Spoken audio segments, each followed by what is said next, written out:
दोस्तों, जैसा कि आप सभी लोग जानते हैं कि 28 अप्रैल 2026 यानी मंगलवार को पड़ रही है वैशाख मास की शुक्ल पक्ष भौम प्रदोष व्रत।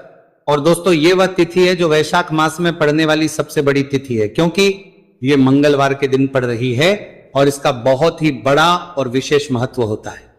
पूज्य गुरु जी ने कहा है कि अगर कभी भी मौका लग जाए और वैशाख महीने की प्रदोष व्रत मंगलवार को पड़ जाए तो आप लोगों को एक छुटकी काला तिल वाला उपाय तो अवश्य ही करना चाहिए। इन दोनों का संयोग बहुत ही कम आता है। इसी के साथ में गुरु जी ने अपनी शिव पुराण कथा में बताया है कि इस दिन आपको एक छुटकी काला तिल वाला उपाय तो आपको अवश्य ही करना चाहिए, क्योंकि ऐसा दिन पूरे साल में सिर्फ एक ही बार आता है। और दोस्तों, आप सभी लोग जानते हो कि मंगलवार प्रदोष व्रत का अगर सबसे बड़ा कोई उपाय है तो वह एक छुटकी काला तिल वाला उपाय है। तो दोस्तों, मंगलवार प्रदोष व्रत के दिन आप लोगों को इस एक छुटकी काला तिल वाला उपाय को जरूर करना है। बहुत सारे लोग होंगे जिन लोगों ने इस उपाय को ना किया हो, मतलब पूरा साल निकल गया, उन्होंने किसी भी दिन इस छुटकी काला तिल वाला उपाय को ना किया हो। पर दोस्तों, आपके पास एक आखिरी मौका बचा हुआ है जो कि 28 अप्रैल मंगलवार प्रदोष व्रत के दिन है। इस दिन आप लोगों को इस वाले उपाय को जरूर कर लेना है। भले ही आपने पूरे महीने भर इस उपाय को ना किया हो, पर अगर आपने इस महीने के मंगलवार प्रदोष व्रत के दिन अगर इस वाले उपाय को कर लिया तो आपको इस उपाय को करने का वो फल मिलेगा जिसकी आपने कभी कल्पना भी नहीं करी होगी। इसीलिए आप लोग इस वाले उपाय को एक बार जरूर कर लेना है ताकि आप लोगों के हाथ से यह मौका ना जा सके और आपको इस उपाय को करने का फल मिल सके। दोस्तों, यह उपाय पंडित जी ने अपनी अभी की ही श्री शिव महापुराण की कथा में बताया है। उपाय को आज हम आपको बहुत अच्छे से समझाने वाले हैं। इस वीडियो को देखने के बाद इस उपाय को समझने के लिए आपको कोई और वीडियो को देखने की जरूरत नहीं पड़ेगी। तो चलिए दोस्तों, उपाय को शुरू करते हैं। देखिए, यह इस वैशाख महीने के मंगलवार प्रदोष व्रत के दिन यह इतना खास होता है, इतना महत्वपूर्ण होता है। देखा गया कभी कभी बड़े बड़े पूजा पाठ अनुष्ठान से जो मनोकामना पूर्ण नहीं होते, वह वैशाख महीने की मंगलवार प्रदोष व्रत के दिन एक छोटे से उपाय करने से ही आपकी मनोकामना पूर्ण हो है। और बहुत सारे लोगों ने इस उपाय को किया भी है और उनको इस उपाय को करने का फल भी जरूर मिला है। अगर आप लोग भी इस उपाय को करना चाहते हैं तो आप इस उपाय को पहले अच्छे से समझ लेना, सुन लेना, उसके बाद करना। आपको इस उपाय का फल जरूर मिलेगा और इस उपाय को कर लेने से आपके घर में चाहे किसी भी प्रकार की दुहक और समस्या क्यों ना चल रही हो, आपको उसका कारण भी नहीं पता है कि भाई ये समस्या किस कारण से चल रही है। उसका कुछ भी कारण हो सकता है, जैसे पितृदोष हो सकता है या किसी भी तरह का मंगल दोष भी हो सकता है। तो इस दिन आप लोगों को ये वाला उपाय कर लेना है। ये एक ऐसा उपाय है जिस उपाय को अगर किसी विशेष दिन पर किया जाए तो भाई उस विशेष दिन का जो है वह तो हमें मिलता ही मिलता है, पर हमने उस दिन पर इस उपाय को किया है तो हमें उससे भी बड़ा फल मिलता है और फल बहुत जल्दी मिलता है, क्योंकि आप इस उपाय को बहुत ही बड़े और विशेष दिन पर रहे हो। तो चलिए अब उपाय के बारे में बात करते हैं, लेकिन उससे पहले आप लोगों को यह जानना आवश्यक है कि आखिर ये उपाय किस समय करना है, किसको करना है और कैसे करना है। तो चलिए हम आगे आपको वीडियो में एक एक करके बता देते हैं। लेकिन उससे पहले अगर आप लोग हमारे चैनल पर पहली बार आए हैं या फिर मेरी आवाज आज पहली बार सुन रहे हैं तो हमारे चैनल को सब्सक्राइब जरूर कर लेना और इस वीडियो को लाइक करके कमेंट बॉक्स में श्री शिवाय नमस्तु भयम ओम नमः शिवाय जरूर टाइप कर देना। तो दोस्तों, इस एक छुटकी काला तिल वाला उपाय को हमें इस मंगलवार प्रदोष व्रत के दिन कैसे करना है, किसको करना है, किस समय करना है और कहां पर करना है, ये सारे सवालों के जवाब आपको इस वीडियो में मिल जाएंगे। और जो ये वीडियो देखेगा भाई, उसको एक छुटकी काला तिल वाला उपाय जरूर करना चाहिए, क्योंकि इस दिन काला तिल का भी बहुत ही बड़ा और विशेष महत्व होता है। और बात आ जाए एक छुटकी काला तिल वाला उपाय की, तो ये सोने पे सुहागा वाली बात हो जाती है और ये एक बहुत ही बड़ा उपाय हो जाता है इस मंगलवार प्रदोष व्रत का। तो अब दोस्तों, इस एक छुटकी काला तिल वाला उपाय को आखिर करना किसको है, सबसे पहले हम लोग वो बात जान लेते हैं। तो देखो, घर की जो बड़ी माताएं बहनें होती हैं, उन माताओं बहनों में से कोई भी एक बड़ी माता बहन इस वाले उपाय को कर सकती हैं। और दोस्तों, अगर आप तो अपने घर में से सभी सदस्यों को भी इस उपाय को करवा सकते हैं। अगर किसी व्यक्ति की खुद की कोई मनोकामना है, खुद की कोई दुख और परेशानी है जो कि वह अपने लिए ही करना चाहता है इस वाले उपाय को, तो वह खुद अपने लिए भी कर सकता है। बाकी अगर कोई घर में से ऐसा है जो कि अपने पूरे घर परिवार की सुख और शांति के लिए ये वाला उपाय करना चाहता है तो भाई वो भी कर सकता है, उसमें भी कोई दिक्कत वाली बात नहीं है। कहने का मतलब है कि इस उपाय को हर एक सदस्य भी कर सकता है और पूरे घर परिवार के सदस्य के लिए घर की बड़ी माताओं बहनों में से कोई एक माता बहन भी कर सकती है। माताएं बहनें अगर घर में उपस्थित ना हो या वह ये वाला उपाय ना कर पा रही हो तो फिर घर का कोई बड़ा सदस्य भी इस एक छुटकी काला तिल वाला उपाय को कर सकता है, चाहे फिर वह पुरुष ही क्यों ना हो, उसमें कोई भी दिक्कत वाली बात नहीं है। उसके बाद में दोस्तों जो अगला प्रश्न निकल आता है वो ये आता है इस उपाय को लेकर के, आखिर इस उपाय को हमें किस समय करना है, सुबह के समय करना है कि शाम के समय करना है। तो देखो इस वाले उपाय को आप लोग सुबह के समय भी कर सकते हो और शाम के समय प्रदोष काल में भी करना है सकते हो। अब अगर आप पूछो कि भाई सबसे उत्तम समय कौन सा रहेगा इस एक छुटकी काला तिल वाला उपाय को करने का, तो हम आपसे बस यही कहेंगे कि इस उपाय को आप सुबह के समय करेंगे तो ज्यादा बेहतर होगा। बाकी अगर प्रदोष काल शाम के समय भी करेंगे तो भी अच्छा होगा, उसमें कोई भी दिक्कत वाली बात नहीं है। तो अब दोस्तों जो अगली सबसे बड़ी और महत्वपूर्ण बात आती है वो ये आती है कि सुबह अगर हम उपाय को करेंगे तो हमें कितने बजे से लेकर कितने बजे तक के बीच में करना है, और शाम के समय प्रदोष काल में करेंगे तो हमें कितने बजे से लेकर कितने बजे के बीच में करना है। तो देखो सुबह जितनी जल्दी हो सके आप उपाय को करने की कोशिश करना कि अगर किसी कारणवश लेट भी हो जाओ, थोड़ी देर भी हो जाए तो 10 या 11 बजे तक भी आप उपाय कर लेना, पर 12 बजे से ज्यादा देरी ना हो, ठीक है, इस बात का ध्यान रखना।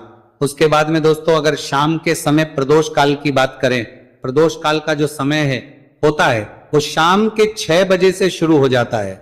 मतलब शाम के 6 बजे से लेकर 7 बजे के बीच का जो समय होता है यह समय प्रदोष काल का समय होता है। तो आप उपाय को 7 या 8 बजे के बीच में भी कर सकते हो। मतलब शाम के 6 बजे से रात 8 बजे के बीच में आप कभी भी इस वाले उपाय को कर सकते हो, उसमें कोई भी दिक्कत वाली बात नहीं है। देखिए यदि आपके जीवन में संकट बहुत ही अधिक चल रहे हो, समस्याएं बहुत ही अधिक चल रही हो, एक एक रूप खर्च करने आपको बस ओढ़ रहा है, भूमि से जुड़ी हुई कोई भी समस्या हो या फिर आपके विवाह से जुड़ी हुई कोई भी समस्या हो या आपके व्यापार से जुड़ी हुई कोई भी समस्या हो, तो आपकी यह सारी समस्या इस मंगलवार प्रदोष व्रत के दिन समाप्त होने वाली है। तो चलिए दोस्तों जानते हैं उस विशेष उपाय के बारे में। देखिए इस वीडियो में हम पूज्य गुरुजी द्वारा बताए गए 3 बहुत ही चमत्कारिक उपायों के बारे में जानेंगे। देखिए ये जो उपाय है आपके जीवन से दुर्भाग्य का तो अंत करेंगे ही, साथ ही साथ यदि आपके जीवन में धन की समस्या चल रही है तो वह सभी भी आपकी समाप्त हो जाएंगी। देखिए गुरुजी ने बताया है कि जब भी मंगलवार प्रदोष व्रत का दिन पड़े तो हमें कर्ज मुक्ति के लिए कुछ उपाय करने चाहिए। इसी के साथ हमें धन प्राप्ति, भूमि से जुड़े कार्यों और विवाह के लिए भी उपाय करने चाहिए। तो चलिए दोस्तों जानते हैं गुरुजी द्वारा बताए गए सबसे पहले उपाय के बारे में। देखिए यह उपाय विशेषकर उन लोगों को करना है जिनकी भूमि से जुड़ी कोई भी समस्या चल रही हो, यानी कि उनकी भी जमीन से जुड़ी हुई समस्या चल रही है, यानी कि जो लोग मकान खरीदना चाहते हैं या फिर उनका खेत से जुड़ा कोई भी केस चल रहा है या फिर जिनके भी विवाह में विलंब हो रहा है या फिर जिन भी लोगों के जीवन में कर्ज बहुत ही अधिक बढ़ने लगा है, कर्ज जो है वो चुका नहीं पा रहे हैं, तो गुरुजी ने कहा है कि ऐसे लोगों को यह उपाय करना चाहिए। देखिए इस उपाय के लिए आपको थोड़े से काले तिल ले लेने हैं। देख आपको मात्र एक चुटकी काले तिल ले लेने हैं, इसी के साथ में आपको थोड़ा सा शहद ले लेना है, फिर सबसे अंत में आपको एक लोटा शुद्ध जल ले लेना है। तांबे के पात्र के अंदर आपको अपने घर से शुद्ध जल ले लेना है और इन सभी सामग्रियों को आपको लेकर के पहुंच जाना है भगवान शिव के मंदिर में। देखिए पूज्य गुरुजी ने बताया है कि इस उपाय को आप सुबह से लेकर के शाम तक किसी भी समय में कर सकते हैं। देखिए मंदिर पहुंचने के आप जो काले तिल लेकर के गए थे उनमें आपको थोड़ा सा शहद लगा लेना है।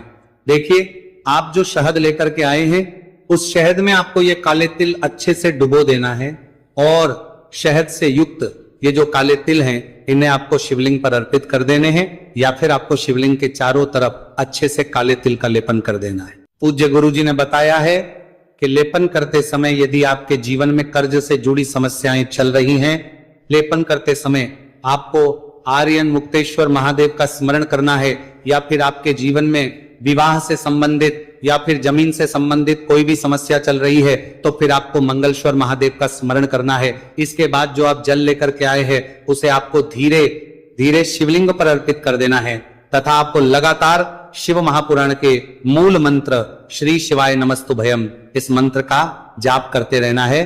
पूज्य गुरुजी ने बताया है कि सिर्फ एक मंगलवार प्रदोष व्रत ये उपाय करके देखना, और आप स्वयं देखेंगे कि 2 से 3 महीने के अंदर आपके जीवन से जुड़ी हुई जो भी समस्याएं हैं, बस सभी समस्या बहुत ही जल्द महादेव की कृपा से दूर होने लगेगी।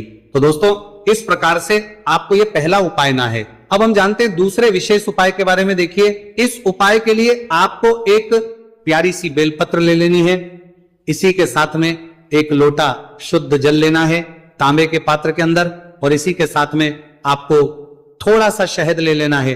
देखिए, मंगलवार का दिन है और मंगलवार प्रदोष व्रत के दिन यदि हम शहद का उपाय करते हैं तो इससे महादेव हमसे बहुत ही अधिक प्रसन्न होकर के हमारी मनोकामना को परिपूर्ण करते हैं। देखिए दोस्तों, यदि आपको बेलपत्र नहीं मिल पाती है तो आप भगवान शिव के शिवलिंग पर जो बेलपत्र छड़ी हुई होती है उसे शुद्ध जल से धो करके उसका उपयोग कर सकते हैं। तो इन सभी सामग्रियों को आपको भगवान शिव के मंदिर में लेकर के पहुंच जाना है।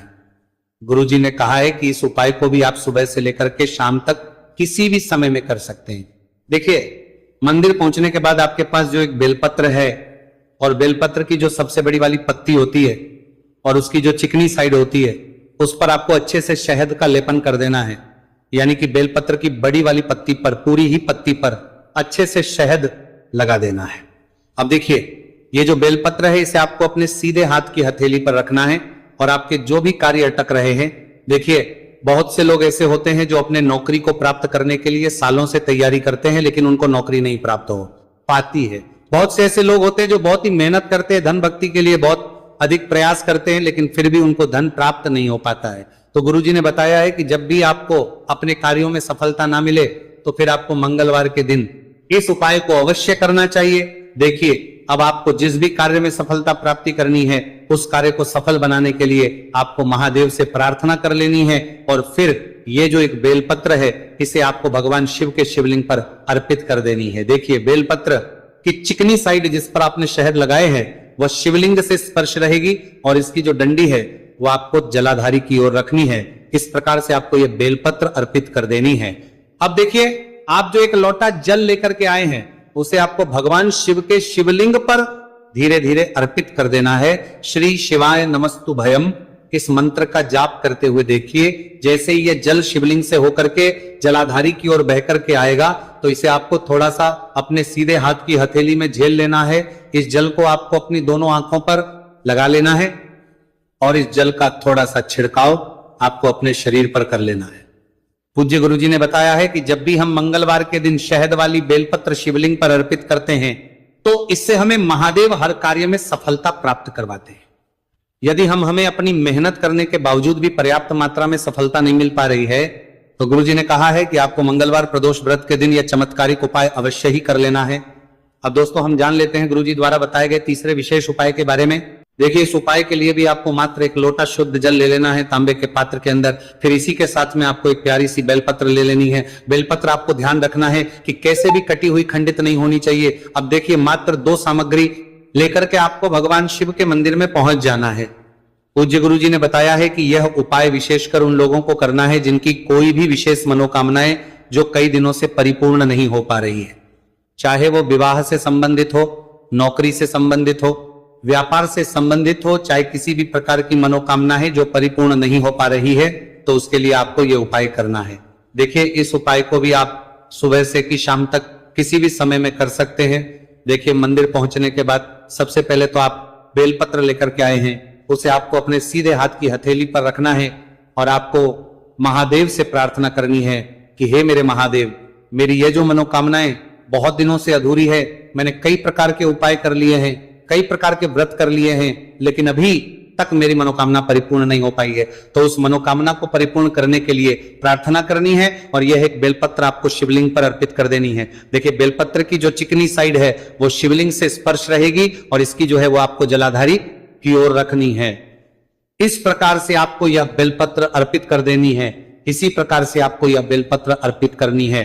अब देखिए, आप जो एक लोटा शुद्ध जल लेकर के आए हैं, इसे आपको धीरे धीरे शिवलिंग पर अर्पित कर देना है। इस मंत्र का जाप करते हुए देखिए, जल अर्पित करते हुए आपको कम से कम 11 बार श्री शिवाय नमस्तुभयम या फिर ओम नमः शिवाय इस मंत्र का जाप कर लेना है। पूज्य गुरुजी ने बताया है कि जो भी व्यक्ति 28 अप्रैल मंगलवार प्रदोष व्रत के दिन शिवलिंग के सामने इस उपाय को करता है तो उसकी जो भी मनोकामना है वो महादेव की कृपा से निश्चित ही परिपूर्ण हो जाती है। तो दोस्तों, यह थे पूज्य गुरुजी द्वारा बताए गए कुछ बहुत ही खास उपाय। अगर आपको जानकारी अच्छी लगी हो तो वीडियो लाइक करिएगा। मिलते हैं फिर एक नए वीडियो के साथ। श्री शिवाय नमस्तुभयम।